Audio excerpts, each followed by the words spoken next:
Right, thank you for coming today to the Global AI, and thanks to Sam. Actually, he organized this for us.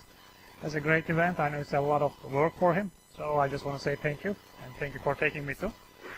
I'm going to speak about the Azure Cosmos DB today, and many people doesn't even know that they exist really. It has been out there for a long time, and it can really help you a lot if you need a global and scalable database. So I'm going to speak about the Cosmos DB and its features. Hopefully everybody's going to learn something new today. Before that, let me talk about myself. I'm a Microsoft Data Platform MVP. My name is Hasan Savran. And currently I'm working for Progressive Insurance as Business Intelligence Architect. And I'm in the claims department, so mostly we use SQL Server for our data analytics. We use MVC.NET for web platform applications. And we try to use SVG as much as we can to give our customers custom graphs and visualizations. So we have a lot of openings in Progressive, and if you are interested, if you are looking for new opportunities, please check our website here. If you have any questions about Progressive, just let me know. After the session, I can answer any of your questions. And also, I'm pretty active in Twitter and LinkedIn. You can follow me. I try to write something about Cosmos DB, SQL Server, C#, front-end, whatever, at least once a week. And I try to share them as much as I can in the Twitter. And if you have any questions, you can always follow me and ask me from Twitter. I'm always there. Here's our agenda today. So we are going to try to explain the Cosmos DB with you today. I'm going to look at the history of Cosmos DB. I'm going to try to answer some of the main questions you might have. Most of the questions I get is when I say that Cosmos DB is a new database system, they say that why do we need another database? Don't we have enough database systems? So I'm going to try to explain that to you and answer that question for you. There are some key features of Cosmos DB, and those are global distribution is one of them. And if you're a global company, Cosmos DB can give you really a lot of good things. Always available comes as a package. It's not like a SQL Server. You don't need a DBA to do kind of applications for you. It comes with the package. And multi-model data models can be a tricky topic because most of the databases has only one data model. In Cosmos DB, we have multiple. So we will check out that. And we will look at the relational database problems, and we will compare the relational databases with non-relational databases and try to figure out what are the benefits. And I will try to look at the architecture of the Cosmos DB. What does it look like? The source models. Partitioning is very important, and you really have to pick the right partition if you don't want to fail. And it's very important, so that's a very important place to check. And I will try to explain what is the pricing, how are you going to actually pay Microsoft for using Cosmos DB. And I will show you some of the database tools at the end of it, and that should be it. First, let's speak about what is Cosmos DB and where it's actually coming from. Cosmos DB actually is not that new. Microsoft has been using that for a long time internally. For example, Xbox, Office 365, Azure, and many other products of Microsoft is actually using the Cosmos DB. And it started as a document DB, and that was the place that developers actually store JSON objects in cloud. And the name was a document DB. In one of those big Microsoft conferences, Microsoft announced that they add a lot of new features to document DB, and they changed its name to Cosmos DB. Cosmos DB name much cooler than document DB. I'll give you that. So I'm going to cover some of the new features in this talk here. But before I start to actually cover them, let's try to explain why do we need a database system. We have a SQL Server. That's a great, database system. Why can't we use that? Well, to understand that, we kind of need to look at what is really happening in the industry. IBM came out 2 years ago with a report, and they find out that 90% of the data in the world was generated in the last 2 years. So think about that. computers has been out there for a long time, and in some way we managed to actually create 90% of the data in the world in 2 years. Now, when you ask why, probably you are going to guess that, okay, we have the cloud providers. They generate all kind of data, which is right. Rather than that, there is like social networks. We are doing all kind of data. We have our cell phones. They are generating constantly data. We have all the IoT applications, IoT devices generating all kind of data. Rather than that, we have pictures, we have videos, we have all kind of other data types. So that's one of the sections, because SQL Server or a relational database cannot handle those anymore. That's the reality. So we need another way to actually save this data. Second one is our applications, web applications. So we have many devices now. It's not just a desktop, right? So you have tablets, you have your phones, and different devices has different features. Like cell phones has GPS, so you might want to actually use the GPS, but it's the same web application. So your application is getting actually larger and bigger. It consumes more data, it generates more data. It's not like before. Also, your applications can get global one day, very easily. You might have this great idea, and you make this very simple application, and you just publish it, and you start to have some users maybe from Asia, from Africa. What do you do in that case? Are you ready actually to be a global application? For all those situations, you really need a stable database. It really doesn't matter how cool your web application is or how great your AI models is. You need the data. And if you don't have data, those can get useless very easily. So whenever you are actually picking a database, you want to pick the right one. You want to pick the stable one, and you want to pick the fast one, scalable one. And Microsoft Azure Cosmos DB actually just delivers that to you.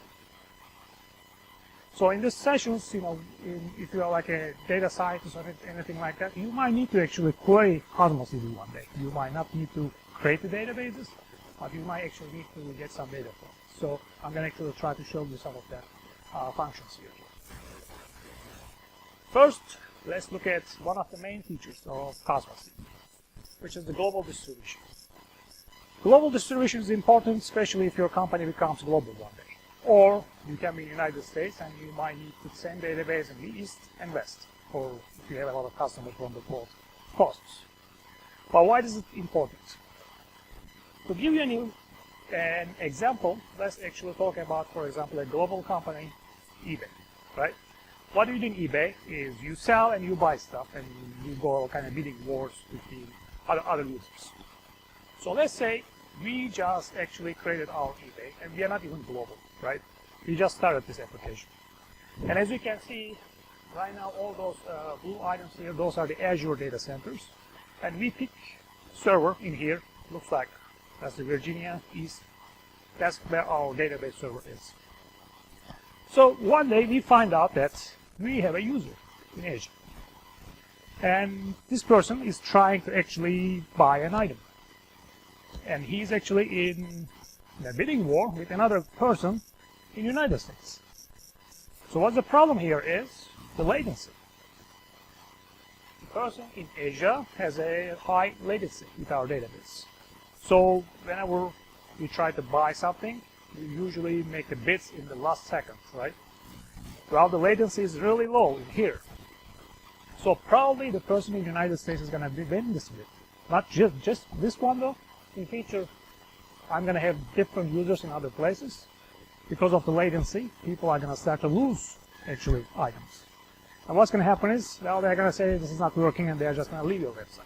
So you need a database. And this database should be somewhere here. As you can see, we have some options here. If you pick the Cosmos DB, actually this page you see is from the Cosmos DB global distribution page.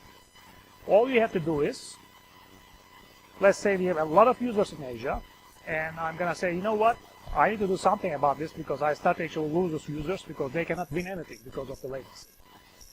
So all I'm going to need to do is, I'm going to pick one of those Azure data centers here, and just click Save.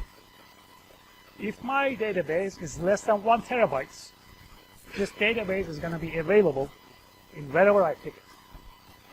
But it doesn't stop there. As soon as it becomes available, CosmosDB SDKs are smart enough, so all the users on here are going to actually start to use those databases, not this one. So I don't need to elevate anything, and CosmosDB is smart enough to actually pick the right database for the right users. Also, so when I pick this one, I can actually make it right region, which means all of my Asian users here are going to start to write to the data center close to them. And CosmosDB is going to be responsible to sync that data in the backend. So I don't need to worry about replication or I need to find the good DBAs so actually everything is getting synced up. I don't need to worry about that.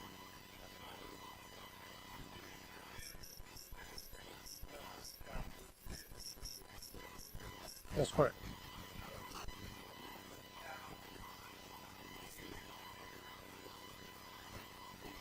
Mm-hmm.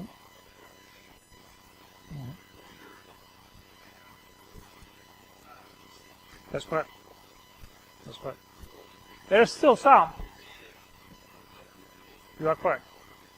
It's better than this situation. Let's say it like that. It's better than this situation. I mean, at the end, you have the light.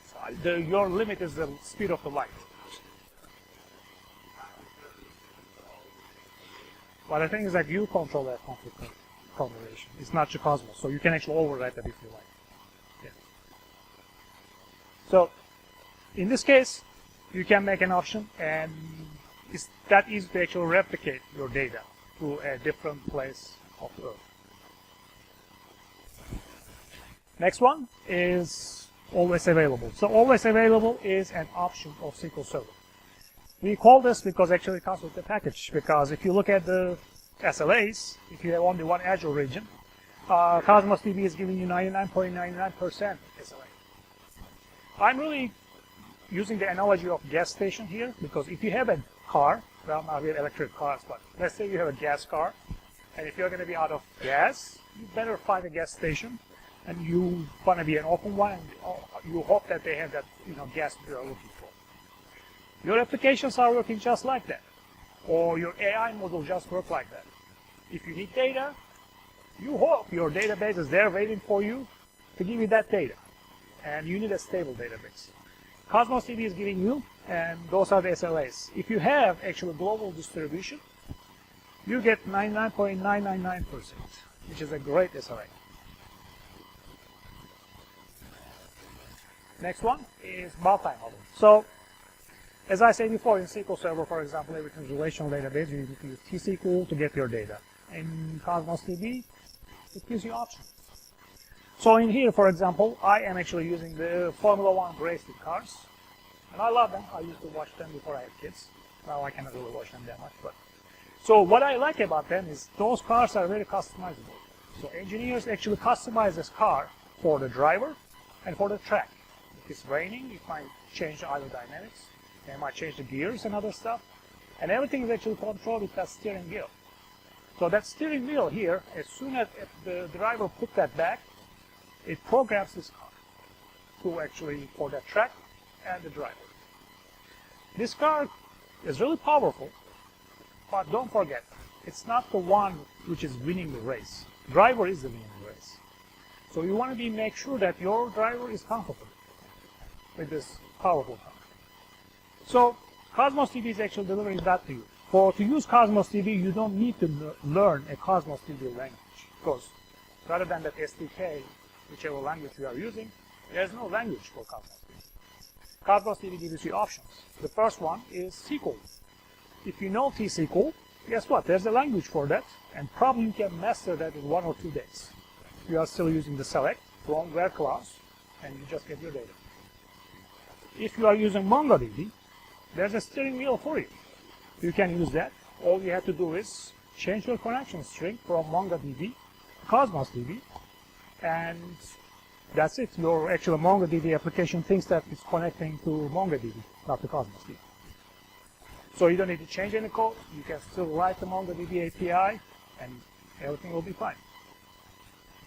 Table API is the other one. Table API is an Azure function. If you are using that, And if you're kind of tired of it, guess what? You can change your connection string to CosmosDB. And CosmosDB will be happy to have your data, and your table API application will think that it's still connecting to the table API, but actually it's connected to CosmosDB. And you can still develop other table API. Yeah.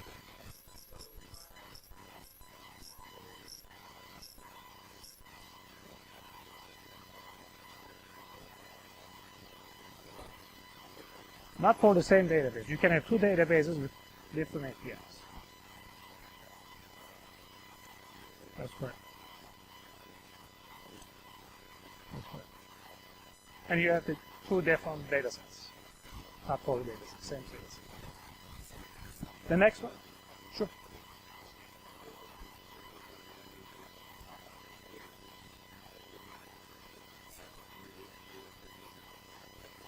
So you can create the store procedures in CosmosDB, but store procedures in CosmosDB is actually JavaScript, not the T-SQL. So, no, not for the SQL, not for the store procedures. Next one we have is the Cassandra API. If you are using a Cassandra database, usually they are in the Linux server. If you are tired of Linux and maintaining the Linux server, guess what? You can actually change your connection string and go in CosmosDB. Or you can actually get rid of your infrastructure like that. Next one is the Grameen. Grameen is for the graph databases, and just like the Cassandra, usually it's on the Linux. And if you don't want to kind of maintain your Linux servers, you can change your connection string to CosmosDB. The database will be in CosmosDB, and your application will not even know that it's connected to CosmosDB. It thinks that it's going to the Grameen API and Grameen database. Next one is consistency levels. So consistency levels is a little bit complex to explain because usually most of the databases has one. For example, SQL Server has strong consistency level.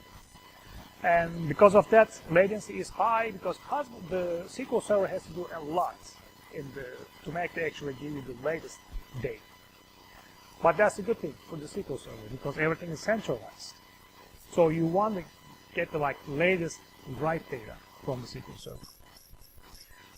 This was my actually old slides, so I tried to actually make this a little bit more user-friendly, and I'm going to give you an analogy of watching soccer, and I try to explain to you consistency levels. So, as I say, in strong consistency level, you have the latest data, and you know exactly as soon as it changes. So in here, our guy is watching the soccer in the stadium. When something happens, he knows it immediately. The good thing about strong is, well, you know it immediately if anything changes. And you have the control of the whole place, not just you see the goals and the players, but you actually see a lot of other stuff happening in the stadium. So you actually know exactly what's happening. The only problem is, it is expensive. And you need to pay more for it. Next one is bounded staleness consistency level. If you pick this one, you are really saying that your application is okay with the stale data. And if you pick this one, CosmosDB is going to ask you one question, and you can answer in two ways. It's going to ask you how stale this data should be for you. You can answer that by seconds, or you can answer by operations. So you can say, for example, I'm okay if my application can handle if the data is all 3 seconds. Or you can say, up to 2 updates, I'm fine. So you can control how stale the data is. So if you compare this to watching the soccer, your team is actually playing away, and you get together with the other people at home. You are watching the soccer. You know there's some kind of a lag between, but you're fine with it. You can pick this consistency level if your application is fine. And this is cheaper than strong, so you will save some money. Next one is the session consistency level, which is actually the default consistency level. Whenever you create it, if you don't override it, this is going to be your default. What is actually this one is telling you is your data will be available to you immediately. To give you an example, the best one I can tell is, for example, a shopping cart, right? In shopping cart, whenever you add something to the shopping cart, it should be available as soon as possible for you. So this consistent level gives that to you. You don't really care about other people's shopping carts, and you don't want to pay as strong for it, so you can actually pick this one. To actually make this available, what does CosmosDB is it creates a session key between you and the server, and use that session key to find the latest data only for your session. And in here, if you compare us to watching soccer, guess what? This is the TV at your home, and you can actually stop watching it and go to the restroom, come back, and continue what you are doing. So I guess that's the best I could come up with. Session consistency level. Next one is the consistent prefix processor level. In here, if you pick this one, you are really saying that my application is fine with dirty data. So only thing CosmosDB is actually promising you with this one is the data will come in order. So let's say you have a data, and you have update A happen, update B happen, update C happen. CosmosDB actually promised you that all updates will come in the order. So first you will have the update A, B, and C. You won't get the C and get A later. In here, this is the whenever if you try to actually watch the soccer on the computer, sometimes because of the connections, things can get messed up. So I'm just comparing that with that. The next one, which is the last one, is the eventual consistency level. In here, CosmosDB tells you that I will deliver the data to you, but I'm not promising you it's going to be ordered. You will get the data, but you are not sure that this is the latest data you are looking for. So now you might say that who needs a system like that? First of all, this is the cheapest one. And this is the most scalable one, because the data is always going to be coming to you, and CosmosDB doesn't need to worry about the order or is this the latest data. And this is why it's cheapest. So, for example, if you have a social media like Facebook, right? Do you really care you see the latest post? You don't. And if you have a system like that, you can pick this one, and your application will be very scalable. On top of it will be fast, and it will be cheaper. So depending really what your application needs, we have options in CosmosDB. You are not stuck with strong consistency level like in the SQL Server. So what does actually CosmosDB looks like in architecture-wise? So first of all, you create the database, CosmosDB database. And each database is just like SQL Server, it has users. And each user has tokens. So that actually controls who can do what in the database. Next, as I said before, we have multiple APIs. So that means we have different kind of names for the data structures. For example, collections is for SQL API. If you have a SQL API, your table's name is collections. If you have table API, that becomes tables. If you have a Grameen API, that becomes graphs. And each of them, your collections becomes documents, tables becomes rows, and graphs is going to have nodes and edges. Each of those systems is going to have store procedures, user-defined features, and triggers. So that's what it looks like in the overall. Next one is partitioning. Partitioning is very important in CosmosDB because the way that it's getting scale in the system. So to explain that, I'm going to explain to you this with a container ship. This one has absolutely no connection with the container technology. It's just a container ship. Whenever you create a database, CosmosDB is going to give you one empty container ship. And this container ship, the only thing you really need to know is it can take 10 gig data. It's going to be your responsibility to organize this data in this ship. Nothing is stopping you. Just create one huge container in this container ship and put all your data in, right? But you are going to be in trouble with that because whenever you try to find this data, it's not going to be easy to go in that container and look for that data and find it and deliver it in the small amount of time. So containers should be small. So whenever you are looking for data, whenever you are trying to create a partition ID, you really need to study your data. And you need to be sure that that partition ID is in most of your where clauses. For example, if we are actually carrying here, let's say we are carrying here cars, right? You don't want to organize your cars by their colors or their models. you want to do probably with the VIN, which is the vehicle identification number. So each container is going to have only one card. So whenever, if you create an application, IoT application from your car, and it's going to try to actually connect to Cosmos DB, it's going to pass its VIN. And as long as you know the VIN, you know exactly which container to go and find the data or update the data. Also, if you are going to have more than 10 gig database, Cosmos DB is going to give you another empty container ship, and it's going to try to actually balance the load.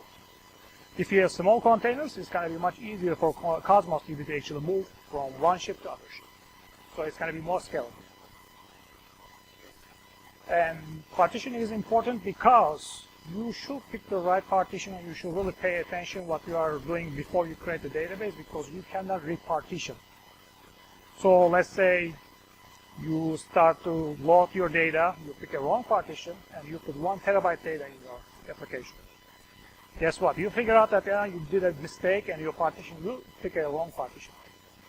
You cannot repartition it. That means you have to move this data to other container. You have to create a whole new container with a different partition ID and move that data. And it can cost you a lot of money. So partition ID can make your applications really success or fail.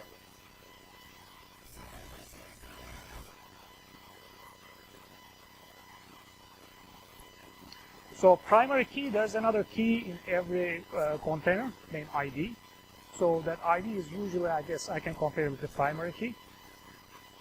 Since this is not, I guess, the relational database, primary key really doesn't, I guess, apply in here. So partition ID is really, each of those containers are going to have the partition ID in each. And that's going to be scalable. That's how it actually works. Does it make sense? So this one is going to actually help you to figure out why partition is ID more important. The first one, whenever actually you pass, I guess, a query to Cosmos DB, this is what happens. First, Cosmos DB checks your query. It wants to be sure that everything is actually syntax-wise, everything is there, and objects are there. Then it's going to ask the question: is partition ID in this query? If it's in the query, it knows exactly which container to go and get your data. If it doesn't, guess what? It's going to run that query in every partition. And that's going to be a lot of money. And you're going to actually pay for it. This is the place that people say that Cosmos DB can be expensive. This is the reason. If you pick the wrong partition ID, it is going to be expensive. The next is going to run the it's going to execute the query. Now, the query can be in series or parallel, depending partition ID is in it or not. And also, it can make more than one trips. What does that really mean? So, let's explain it by using the SQL Server. Let's say we have a table named users, and we have 1 million users. Then you say select all from users. SQL Server goes and crazy and try to return 1 million rows. In Cosmos DB, it's not like that. So if you have 1 million users, you can actually control how many batch of users is going to come each time. So there's like a continuation token. Usually, I guess the default is 100 rows. So you are going to actually get the data by 100 batches.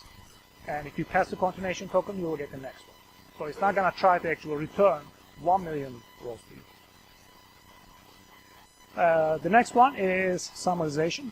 You are going to get all the data in JSON format. And if you have any kind of aggregation, that is going to happen in the client side, not in the database side.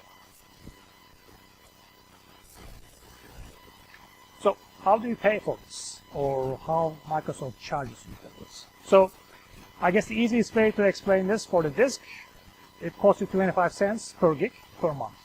So that is easy to explain. Rather than that, whenever you make any kind of request, well, you're going to use the Cosmos DB's CPU and memory. And depending how much you use, that's how much you're going to actually pay. So 100 request units per second usually costs you like $6. And here's some operations. Let's say our JSON object is 1 kilobyte. And if you want to make a read, that's going to cost you only 1 request. Well, you can make that read only multiple. What? You can have composite partition keys. You can actually create your partitions. That's correct. So let's say you have 1 kilobyte documents and you try to read it. You can read only by using the SDKs. You cannot do that from the query. So you have to use one of the custom CosmosDB SDKs for this. And you must have the partition ID in your class. That will cost you 1 request units. That's the cheapest you can do. If you try to insert or update, that will cost you 3 request units. Delete is going to cost you 2, and query is going to cost you 4, because query, as I say here before, it's going to do all kind of other stuff. It's going to take your query, it's going to change it to CosmosDB kind of language, and do all the extra works. Also, the reason insert, update, and delete is more than read is because, well, here are some indexes, and CosmosDB actually has to go and change those indexes according to that data. So it has to kind of work more. That's why insert, update, and delete is going to cost more. So I compare the CosmosDB request units to mile per gallon in a car. So let's say we have 2 cars, same exact car. We fill them with the same amount of gas, and we have 2 drivers. One driver likes to just press the gas and go as fast as it can, right? The other one's a little bit more smarter and try to kind of watch what he's doing. And at the end, the first person is going maybe 350 miles with the same car, with the same gas. Other person can maybe go up to 500 with the same car and the same gas. So really, if you will pay attention to the partition IDs and your queries and the way that you query the CosmosDB, you can actually make this more affordable, and it will be a good addition for your company. So request units actually depends on the size of your JSON document, how many properties you might have in the JSON document. For instance, it's the type. As I said before, strong is more expensive than eventual. So depending which one you pick, how much you're going to get charged is going to be different. Global distribution, if you have multiple Azure distribution, the data centers, that's going to cost you more.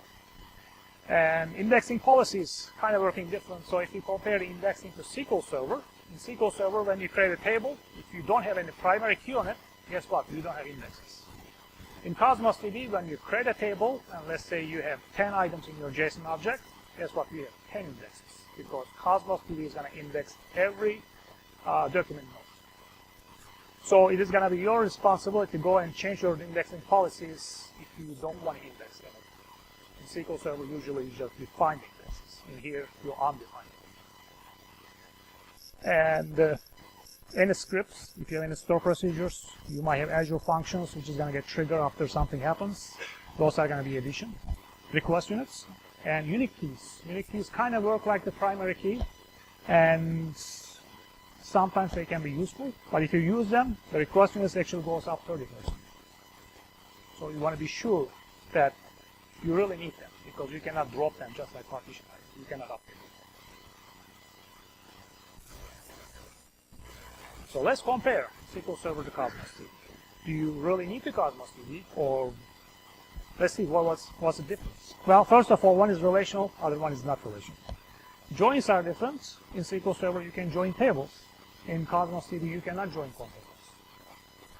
comparables. Relation attributes. Well, relation is pretty simple in SQL Server. You have a primary key, foreign key, that's your relation.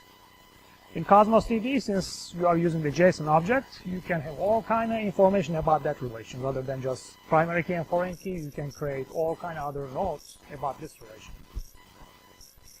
SQL Server usually is used for centralized data. And CosmosDB, that's not the issue. Usually it's the global companies using it, and you have the same data set in many data places, data centers. And it can be really expensive to be always available. So if you need the replication with the SQL Server, it can cost you a lot of money. You will really need good DBAs. And on top of that, if something goes really bad, you might be in trouble. If you have the 2 databases and replication fails, how are you going to know which data is right, which data is wrong? In CosmosDB, that actually tracks it for you and it handles it for you. No schema. Well, in SQL Server, you have a schema. In CosmosDB, people say there's no schema because you are using JSON object, but at the end, you don't have the schema in database level. you still have your classes in your C# code or Python code or whatever. You have that object. So that object becomes your schema for the Cosmos DB. Aggregation, well, SQL Server is a king with that, and you can do all kind of aggregation database level in SQL Server. Cosmos DB is not like that. Cosmos DB is mostly for OLTP applications, and it does not have that much aggregation features. And whenever aggregation happens, it happens in the SDK, which is in the client side, not in the database. Encryption, well, since this is in Azure and everything is encrypted, moving or staying, so you don't need to worry about the encryption in Cosmos DB. In SQL Server, depending where your SQL Server is, you might need to worry about it, and you might need to kind of work on make the things encrypted. So this is what SQL API looks like. So if you will pick the SQL API, those are the functions. As you can see, there's not that much aggregates. And I think in the last 3-4 months, they just added the group file. So group file wasn't even there. And as you can see, it supports geospatial data. And there are some type checkings. Since you are dealing with the JSON object, you might want to be sure that before you query the data, that node or that property is there. So, for example, for that you can use is defined. So you can say if this property is defined before you use something. Grameen API is used for the graph databases, and you can use that. That one has vertices and edges. That's what it looks like if you have it. It's still just the Grameen language. And the data returns in graphs in JSON format. Also, they just actually announced that you have options for the Jupyter notebooks in Cosmos DB, and you can enable them if you are. This is the first time you are creating the container. You can just pick the notebooks here, and they will be available. If you have an older database, you can enable it from your Data Explorer. By that, you can just pick the data from the Cosmos DB, and you can visualize it, and you can analyze it without leaving any other third-party applications. You will be in Cosmos DB and do all the analytics right there. So, how does it look like when we try to create it? This is in here, I am creating a Cosmos database. All I have to do is really just pick my subscription. And from there, I'm just picking the account name, which is I'm just typing whatever it is. It has to be available. And when you are here, you should know really what API you are going to use. Right? In here, I'm just picking SQL API, but this is the place you will actually change the API. You cannot, after we define this and create it, you cannot change it. So you will be stuck with this one. From here, after I create it, you can go to Data Explorer here. And I'm using the SQL API, as you can see. I am creating a database here, global catalog database. And I'm creating a container named products under that. And this is the place I am actually defining my partition ID. So you'll define your partition ID when you are creating your tables and database. I cannot change that later. So you better know that this is the right one, and you really need to pay attention to your partition ID. This is the place I am getting my request units. The default is 400 request units per second. Depending your application, what you are trying to do, you can always come back here and change it. And also, this is the place you add the unique key. If you need to add unique key, this is the only place you can add it. You cannot change it later. If I need to actually change the throughput, I need to go to the scale settings here. This is the 400. I can override it anytime I like. Usually I change that if I need to push a lot of data, batch of data. You can come back here, make this 20,000, 30,000, and you are done. You can put it back. Or I think it was Jet, the company Jet.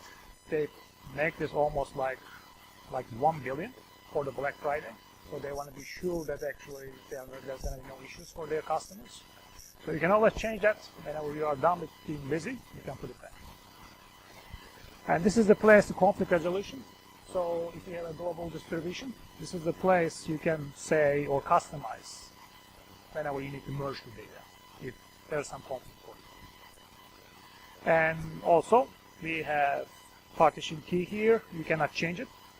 and this is the indexing policy. You can say which nodes should be indexed or not.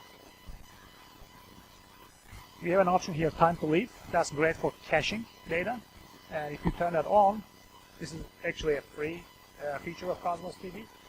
For retention policies or caching, this is great. You can just turn it on and it will delete them after less than 2 weeks or 1 hour, whatever you define there. Global distribution I just showed you before, but in here my database is in Virginia here in East, and I say, oh, I have some data, I have some users actually in Latin America. All I have to do is just pick Latin America and just click save, and that's it.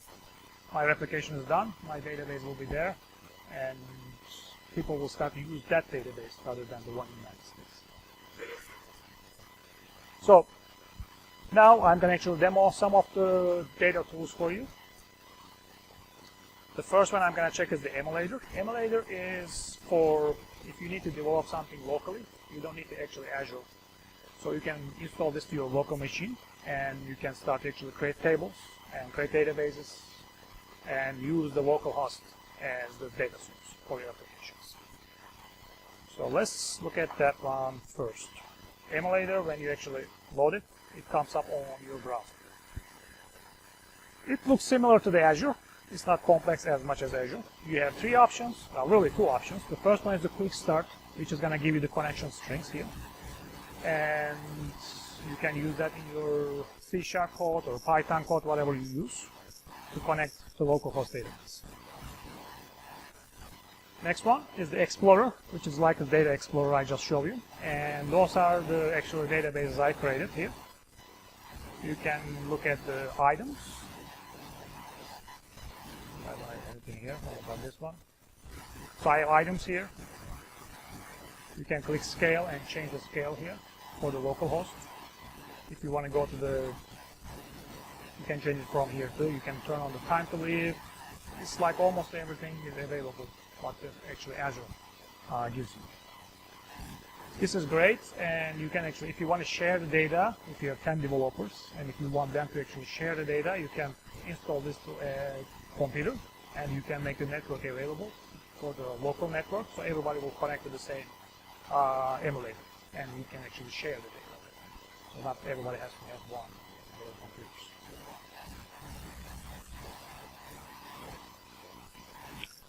Next one I'm going to demo here is data migration tool, which probably you are going to need it if you need to actually move to CosmosDB.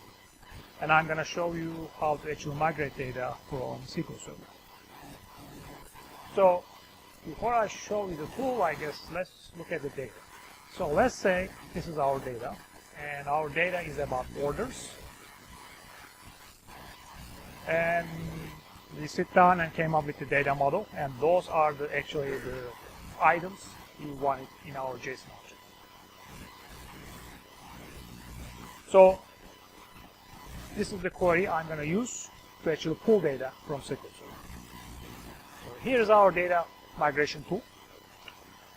The first you need to actually pass here, you need to export to document DB in 2 ways. You can export for the SQL to record, which is going to actually pick and load it, or if you have a lot of reports like 1 million, 2 million rows, you can actually pick the bulk import. By the bulk import, you can actually change the data if you like, and both of them is using the store procedures in the back. You can customize them if you want. They are in JavaScript, as I said before, and you can do that actually here. So the first I'm doing here is I'm just picking my connection string, which is the connection string I got from here. Quick start. This is my connection string. It's going to go to my local host. And the next, I'm going to say this is going to be the name of my collections, which is going to actually create it. This is the partition ID I'm going to use for it, customer ID, and this is the truth. If you have any issues, you want to be sure that because of the firewall, you might have issues, so you want to change the connection mode to gateway. That usually fixes the problem.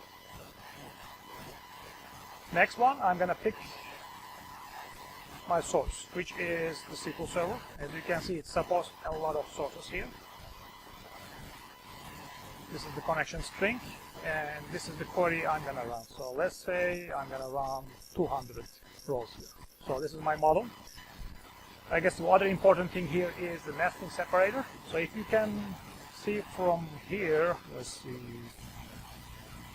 I use aliases, right? There's a customer.address. So that customer is going to be actually a property in JSON because there's a dot out there I'm using it. To make that control, I'm using the nesting separator here.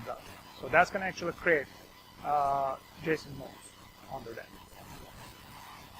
So let's click next here and cross fingers and everything's going to work. Looks like it. So we have 200 transfers to my localhost database of CosmosDB. To verify that, we can come back here, open our Explorer, refresh it, and now you can see the order tracker here. I have the orders collection here, and my items should be here. As you can see, the first one is showing the ID, which is auto-generated. The second one is the customer ID, which is my partition ID. And if you open them, you will actually see my data that I just pulled from SQL. As you can see, for example, customer is becoming an object in JSON, and it puts all the data under there. So you can control the, I guess, the schema of JSON in this way. Next one, we have a VS Code extension, which I like to use. It's mostly for managing, for creating tables, creating collections. It's not really for querying the data, unless you have the Grameen API. If you have the Grameen API, actually you can query. So for example, I have my Grameen API here, database. It's a products demo. I go and look at my table here, named graph. So in here, you need to know the Grameen language. So in here, by just picking the V, I'm picking all the data. So if I actually execute this, you will see graphically all the data in this. So looks like I have a product named Kindle Fire 7, and it has a relationship to other Kindle Fires. You can see the data here. That's what it looks like as JSON. But this application actually can show you visually.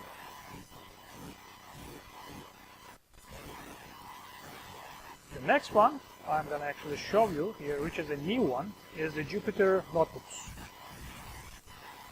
So this is from the online version, and I am looking right now at a Jupyter notebook I created.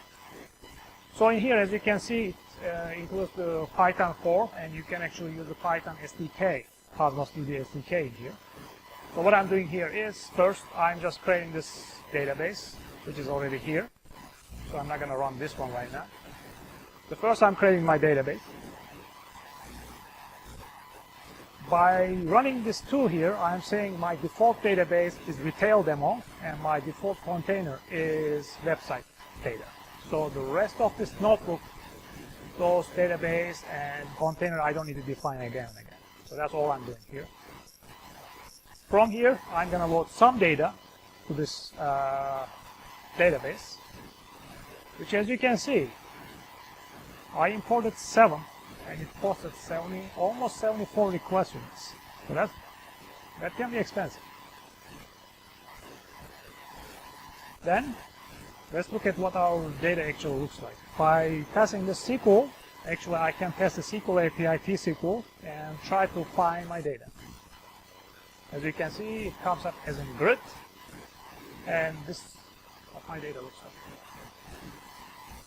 Now, this is great, but it can get even much better than that. So what we can actually do here is we can actually install different modules and packages for Python. So in here first, this is the data looks like in our database. So we have some sale items, and we have some actions. So we are tracking if user is viewing this data, adding to shopping cart, or purchasing. So we can kind of compare, we can figure out who is buying this, how many of them is actually viewing it, how many of those people actually is putting in the cart, and how many of those shopping carts are getting completed and getting purchased. So that's what we are going to try to do here. So first of all, we are going to import some data. I'm not going to run this because this one runs sometime. It imports almost 3,000 JSON objects in our database, which is here the retail demo, the one that we just created. From there, we are going to try to put this data in a data frame in the Python. So all we have to do is, really, we need to pass the SQL, T-SQL here, and this is the name of our Panda data frame. As soon as this is done, it's going to be in this data frame. So let's do that first. There should be no output for this one. And if you want to see the top 10, this is actually coming from our data frame, from the Python, not from the SQL database. Now, actually, we can analyze this data. So, for example, in here, we are going to group by the country, and let's see what data is look like. We can check the revenue, and we can check all kind of analyzing here. From here, we can see the top 5 popular purchased items. Looks like the jacket is selling more, and we are doing all of those in Python here, in our data frames. So the Cosmos DB just already got the data. Everything is in your data frames. So we are doing all those in the data. So you can actually install, as I said before, you can install packages. So in here, I'm installing the Boki. It's already installed for me, so it's going to give you, it says already there. But if it wasn't there, it was going to install it, and you can actually use it in any notebooks after that point. So let's actually try to plot some data. In here, let's say we have some GeoJSON data. And GeoJSON data can be really interesting, and people like maps, right? So I'm going to use actually some GeoJSON data, and that's the polygons of all the actually countries I'm getting from this here, and putting in my database so I can use it. So let's run that first. It's going to get all these polygons and put in a data frame in Python to use it later. Next, we are going to draw a world map by using one of our modules here, and try to actually show you, change the color and see where actually things are getting sold. If I run this one, you will end up with the world map here, and it shows you the sales revenue by country. So as you can see, I don't need to go to Power BI, I don't need to use any other third-party products and try to pull this data from database. You are in Cosmos DB here, and you are writing notebooks right in it, and you can actually analyze the data very easily. I think I have one more here, and this is going to actually show you how many actually people are looking at the product, how many of those people are going to actually putting the product in shopping cart, and from that point, how many of them is actually completing and buying the product. So I'm going to use some of the internal modules here, but it's going to create a graph here. And if I run this one,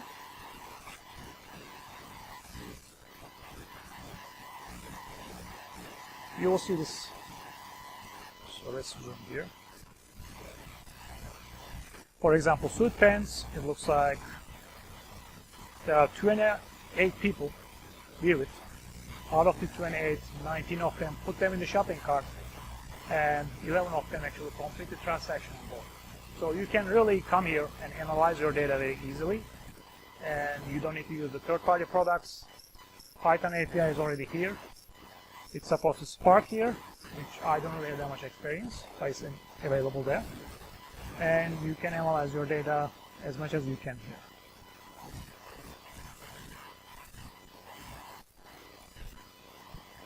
So this was the emulator, importing data, and VS Code I just showed you. And that's all I have today for you. I hope everybody learned something new today, and let me know if you have any questions about the Cosmos DB. And I'll be happy to answer here or later on. Thank you.